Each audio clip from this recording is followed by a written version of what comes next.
విజయనగరం జిల్లాలో Christian missionary సిబిసిఎన్సికి సంబంధించి విలువైన ఆస్తుల అమ్మకానికి గత ప్రభుత్వం హయాంలోనే ప్రణాళికలు సిద్ధం చేశారని, వెంటనే వాటిని పరిరక్షించేలా ప్రభుత్వం చర్యలు చేపట్టాలని దళిత సంఘాల ఐక్యవేదిక నాయకులు డిమాండ్ చేశారు. ఈ మేరకు కలెక్టరేట్లో ప్రజా సమస్యల వినతుల విభాగంలో ఫిర్యాదు చేశారు. అనేక అక్రమ కేసులున్న రత్నకుమార్ అనే వ్యక్తిని సిబిసిఎన్సికి సంబంధించిన విద్యా సంస్థలకు కరస్పాండెంట్గా నియమించిన జిల్లా విద్యాశాఖ అధికారిని సస్పెండ్ చేయాలని దళిత సంఘ నాయకులు ఆదాడ మోహన్ రావు డిమాండ్ చేశారు. విస్తృత దళిత సంఘాల ఐక్యవేదిక విదుసం ఐక్యవేదిక రాష్ట్ర సమితి కన్వీనర్ ఇవాళ విజయనగరం కలెక్టర్ గారిని మేము కలవడానికి ఒక ముఖ్యమైన కారణం క్రైస్తవ ఆస్తుల పరిరక్షణ. క్రైస్తవ ఆస్తులు అంటే దాంట్లో సిబిఎన్సి అనేటువంటి ఒక సంస్థ ఉంది, సెంట్రల్ బాప్టిస్ట్ సంస్థ. ఆ సంస్థకి ఓబిలి, భీమిలి, కాకినాడ, అకివీడు, విశాఖపట్నం తదితర చోట్ల పూర్వం బ్రిటిష్ కాలం ఉన్నటువంటి ఆస్తులు ఉన్నాయి. ఈ ఆస్తులని ఇప్పుడున్నటువంటి కొంతమంది కబ్జా చేసి అమ్ముకునే కుట్రలో భాగంగా బొబ్బిలిలో ఉన్నటువంటి సుమారు 150 సెంట్ల హై స్కూల్ని రత్నకుమార్, ముత్తాబత్తుల రత్నకుమార్ అనే అతను కరస్పాండెంట్గా చెప్పుకుంటూ దాన్ని అమ్మకం పెట్టాడు. అసలు ఈ అమ్మకం చెల్లదు అని చెప్పి కలెక్టర్ గారు నోటీసు తేవడానికి వచ్చాం. ఒకటి, ఆ స్కూల్ ఎయిడెడ్ స్కూల్ కాబట్టి దాన్ని 22A పెట్టిన ప్రభుత్వం.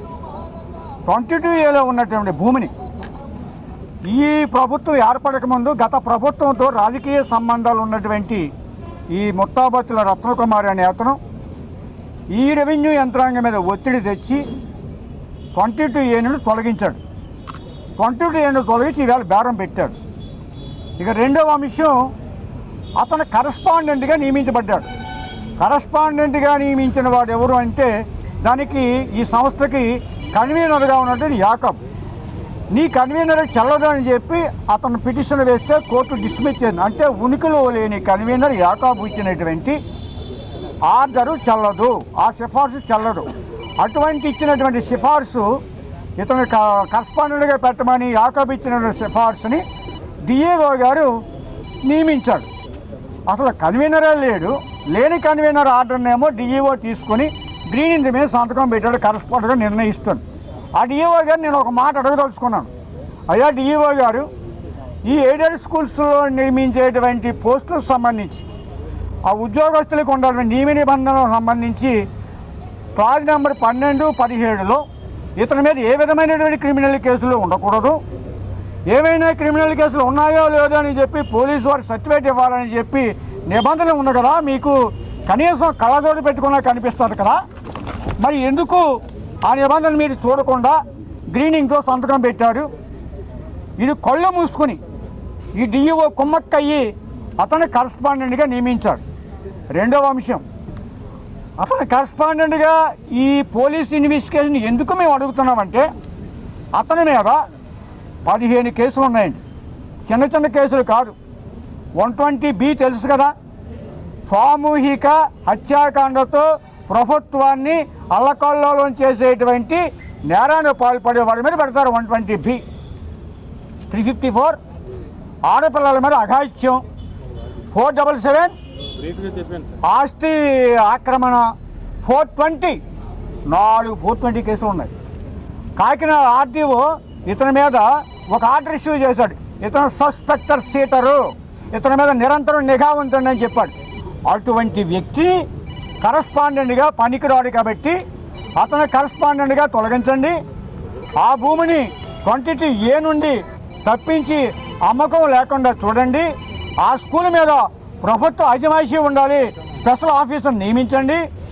ఈ కేసులు ఉన్నటువంటి రత్నకుమార్ అనేవాడు విజయనగరం లోపల కాలు పెట్టకుండా ఇక్కడ కూడా అతని మీద పోలీసు కేసు నమోదు చేసి ఈ 22Aలో తొలగించడానికి కరస్పాండెంట్గా నియమించడానికి దోహదపడినటువంటి ప్రభుత్వ అధికారులు ఎవరైతే ఉన్నారో వారు అవినీతికి పాల్పడి ఇతనికి సహకరిస్తున్నారని చెప్పి మేము ఆరోపిస్తూ ఉన్నాం. వాళ్ళ మీద కూడా విచారణ జరిపించమని కలెక్టర్ గారికి నివేదిక ఇవ్వడం కోసం మేము ఇక్కడికి వచ్చామండి. అంతేనా? అందరికీ నమస్కారం.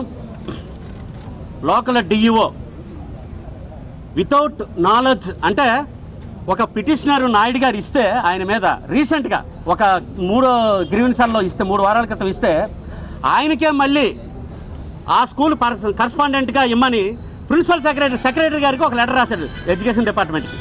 ఒకే ఒక మాట అడుగుతున్నాను డిఈఓ గారికి, అయ్యా సస్పెక్టెడ్ సీట్ ఉన్న ఈయనకి రతన్ కుమార్ గారికి, అనేక కేసులు ఉన్న రతన్ కుమార్ గారికి మళ్ళీ కరస్పాండెంట్గా ఇమ్మని ఆయన తప్పుడు మనిషి అని చెప్పిన తర్వాత సెక్షన్లతో పాటు ఎక్స్ప్లెయిన్ చేసిన తర్వాత మళ్ళీ ఆయనకే కరస్పాండెంట్గా సపోర్ట్ చేస్తున్నారనుకుంటే ఖచ్చితంగా కలెక్టర్ గారు డిఈఓ గారిని సస్పెండ్ చేయాలి. ఎందుకంటే వేల కోట్ల విలువ చేసే ఆస్తులను అన్యాయక్రాంతం చేయడానికి ఇక్కడ విజయనగరంలో 3 స్కూళ్ళు, బొబ్బుల్లో 1 స్కూల్, అన్నింటికి కూడా రతన్ కుమార్ ఎటువంటి కరస్పాండెంట్గా ఉండడానికి అనర్హుడని తెలియజేస్తూ నాయుడు గారు వాస్తవంగా ఆయన్నే కరస్పాండెంట్ చేయాలి కాబట్టి ఆయన రిప్రజెంటేషన్లో పేర్కొన్నారు. కనీసం చదవకుండా గుడ్డిగా బ్లైండ్గా ఆయన ఇచ్చిన లంచాలకి కక్కుర్తుపడి డిఈఓ గారు వన్ సైడ్గా వ్యవహరించారు కాబట్టి దీని మీద పూర్తి స్థాయిలో విచారణ జరిపి డిఈఓ గారి మీద, రతన్ కుమార్ గారి మీద, సంబంధిత అధికారుల మీద చట్టపరమైన చర్యలు తీసుకోవాలి.